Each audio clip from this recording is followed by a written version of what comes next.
네, 오늘 성서를 펼치며 두 번째 시간 구약 성서 이야기라고 제가 제목 정해봤는데요.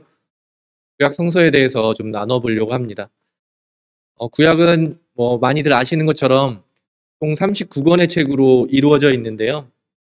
오늘 전체를 다 다룰 수는 없고 워낙 방대한 양이고 사실 4, 50분에 이걸 다 다룬다는 거는 불가능하기 때문에 지금 우리가 함께 나누고 있는 그 주제처럼 전체를 좀 이해한다, 맥락을 좀 잡는다, 이런 관점에서 좀 준비했고요. 역사서와 시가서, 또 지혜문학이라고 불리는 성문서까지 저희가 오늘 함께 나누려고 하고요. 다음 주에 예언서 부분을 더 분리해서 다뤄보려고 합니다. 오늘 잠깐 시작하기 전에 우리 청년들하고 잠깐 이야기해봤는데 구약 성경 하면 어떤 이미지가 떠오르느냐라고 했는데 한 분이 이렇게 이야기하죠. 잔인함, 잔혹한 장면들 이야기하더라고요. 이런 편견은 아주 오래 전부터 있었는데요. 초대교회 시절이던 유명한 인물, 신학자는 아니고 이 사람이 이단으로 판정받은 사람인데요. 마르시온이라고 하는 사람이 구약의 하나님은 진짜 하나님이 아니다. 그래서 구약 성경은 성경이 될 수 없다라고 주장하면서 구약을 성경에서 제외했거든요. 그 다음에 지난주에 배웠던 것처럼 그리스도교 안에서도 정경화 작업이 진행이 됐습니다. 어떤 책이 그러면 성경이냐라고 하는 것이 마르시온으로부터 시작이 된 거죠. 근데 그 마르시온이 주장했던 말이 구약의 잔인하고 그렇게 인간적인 모습을 많이 가진 신은 진짜 하나님일 수 없다. 그래서 예수님을 통해서 드러난 하나님은 구약의 하나님과 다르다라고 주장을 했어요. 그리고 구약이라는 말 자체 안에도 굉장히 이미 지나가 버린 옛날 그런 이미지가 담겨 있잖아요. 그러니까 이미 끝난 약속, 이런 느낌을 가지고 있는 사람들이 많을 것 같아요. 구약이라고 하면 구약이 왜 중요하겠어요? 왜냐하면 신약, 우리에겐 새로운 약속이 전해졌는데 굳이 옛날 약속을 기억할 필요는 없다, 이런 생각을 하는 분들도 많이 있을 것 같습니다. 그러나 구약과 신약은 따로 떼어서 이해할 수 없고 신약을 더 잘 알고 신약을 더 깊이 이해하기 위해서는 구약이 필요하고, 또 반대로 구약을 잘 알기 위해서 또 신약이 필요한 거고, 어떻게 표현하면 좋겠냐면 서로가 서로를 비추어주고 서로가 서로를 보완해주고 완성해주는 그런 책으로 보는 것이 좋겠습니다. 그래서 구약이라는 말 자체를 쓰지 않고 첫 번째 약속, 신약을 두 번째 약속, 이렇게 부르면 좋겠다라고 하는 호칭에 대한 이야기도 나오고 있습니다. 이렇게 좀 오해와 편견이 좀 가득한 구약이라는 책을 오늘 좀 다루려고 하는데요. 다르게 표현한다면 이스라엘의 역사라고 이야기할 수 있을 것 같아요. 이스라엘의 조상들의 이야기가 나오고요. 또 출애굽과 광야 생활을 통해서 가나안 땅을 정복하고 어떻게 국가를 세워가는지에 대한 이야기, 그리고 어떻게 왕을 세워서 그 왕조 시대가 지속되다가 멸망해서 바빌론 포로로 잡혀갔다가 돌아와서 다시 제2성전을 건축하는 것까지가 구약 성경의 큰 줄기라고 할 수 있겠습니다.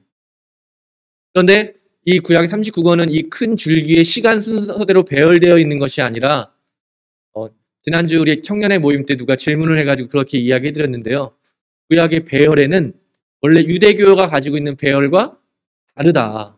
거기에는 신약과 연결하기 위한 초대 신학자들의 어떤 선택이 있었던 거죠. 의미가 있는 거죠. 지금의 그냥 시간대로 배열하는 것이 아니라 오히려 시간대로 배열을 하고 시가 문학이 있고 그 다음에 예언서를 배치함으로 인해서 이 멸망했다가 다시 하나님께서 회복을 약속하신 예언서의 예언이 예수 그리스도를 통해서 성취되었다.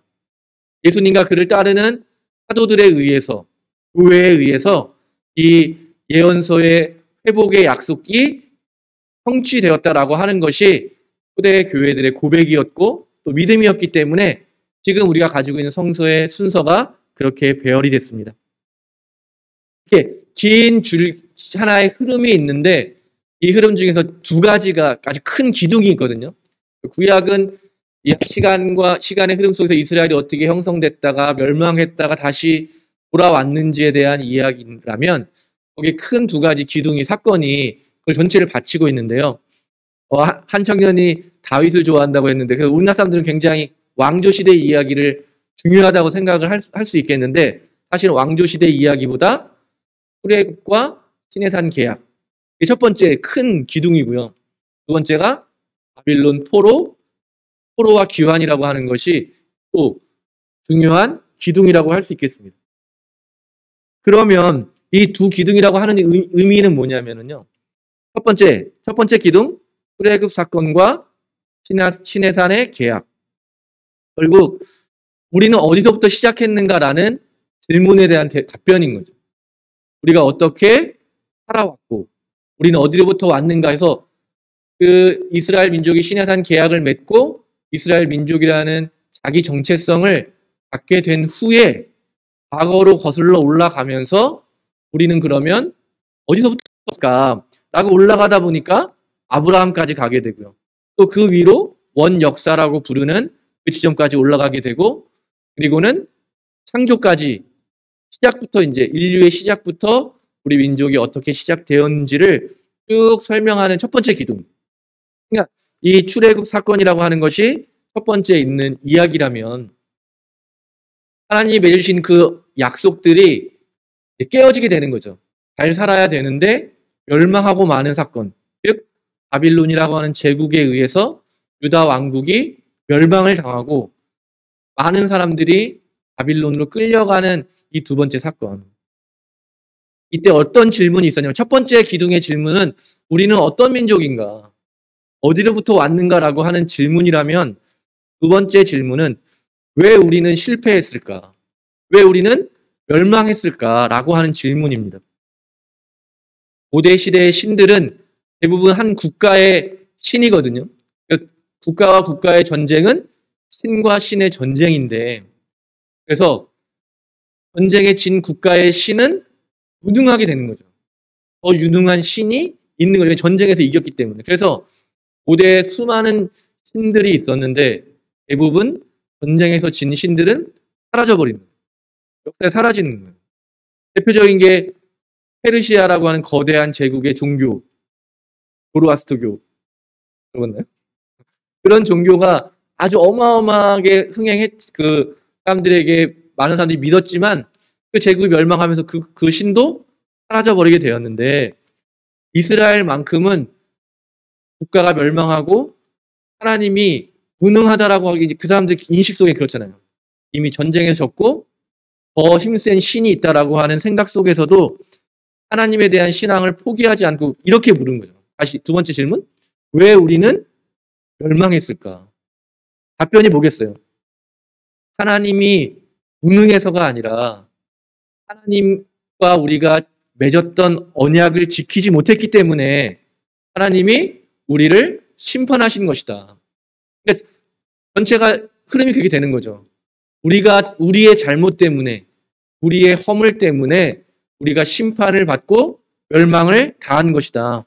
그러나 하나님께서는 자비로우시기 때문에 우리를 결코 버려두지 않으시고 아무리 거대해 보이는 이 바빌론 제국의 포로 생활을 마치고 다시 우리의 고향 땅에 돌아가서 하나님을 예배하고 하나님을 찬양하는 회복의 날이 올 것이다. 라는 신앙으로 이제 이어지게 되는 거죠. 그러면서 하나님을 버린 것이 아니라 이스라엘 민족은 다시 하나님을 발견하는 경험을 하게 됩니다. 그래서 이게 두 번째 구약을 바치고 있는 큰 기둥이라고 할 수 있겠습니다.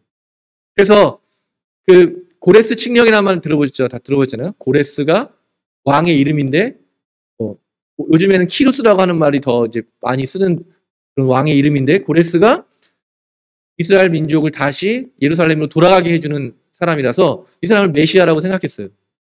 하나님이 그 고레스를 통해서 우리에게 다시 회복의 역사를 시작하셨다라고 하는 고백이 자연스럽게 나오게 되는 거죠. 그러니까 결과가 어떻게 됐겠어요? 우리가 왜 멸망했는지를 성찰했던 사람들이 다시 한번 기회를 갖게 됐을 때 이 사람들이 더 철저하게 율법을 지켜야겠다. 더 철저하게 우리가 우리의 그 혈통을 잘 지켜야겠다라고 하는 율법주의와 순혈주의가 나오게 되는 거죠.